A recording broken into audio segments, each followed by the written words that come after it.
ఈ చండీ సప్తశతి అనేది 700 శ్లోకాలతోనూ, ఆ 700 శ్లోకాలను 13 అధ్యాయాలతోనూ, 13 అధ్యాయాలను 3 చరిత్రలు మహాకాళి, మహాలక్ష్మి, మహాసరస్వతి స్వరూపంగా చెప్పబడింది.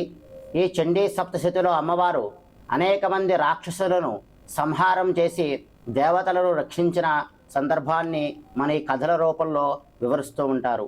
మరి మనం ఈ చండీ హోమం చేయించుకోవటం వలన మన అంతర్గతంగా ఉన్న శత్రువులు, అలాగే లోకంలో ఉన్న అంటే మన దేశానికి ఉన్న శత్రువులు కానీ, ఇతరత్ర మనకు తెలియని అంతర్గత బహిర్గత శత్రువులు కూడా నాశనం అవుతారు. అలాగే సకల కోరికలు చండీ సప్తశతి పారాయణ, చండీ సప్తశతి హోమము చేయించుకోవడం వలన ఈ లోకంలో మనకు కావాల్సిన అన్ని కోరికలు తీరడంతో పాటుగా అమ్మవారిని చేరే అవకాశం కూడా మనకు ఉంటుంది. అంత బాగా మనం నిత్యము కూడా చండీ సప్తశతి అనేది అనుష్ఠానం చేస్తే. కాబట్టి ఇంతటి మహోత్కృష్టమైన ఈ చండీ హోమ కార్యక్రమాన్ని మనం ఈ పవిత్ర కార్తీక మాసంలో జరిపించుకుంటున్నాం. కావున భక్తులందరూ కూడా ఈ యొక్క సదావకాశాన్ని సద్వినియోగం చేసుకోవలసిందిగా తెలియజేస్తున్నాం. జై గురుదత్త, శ్రీ గురుదత్త.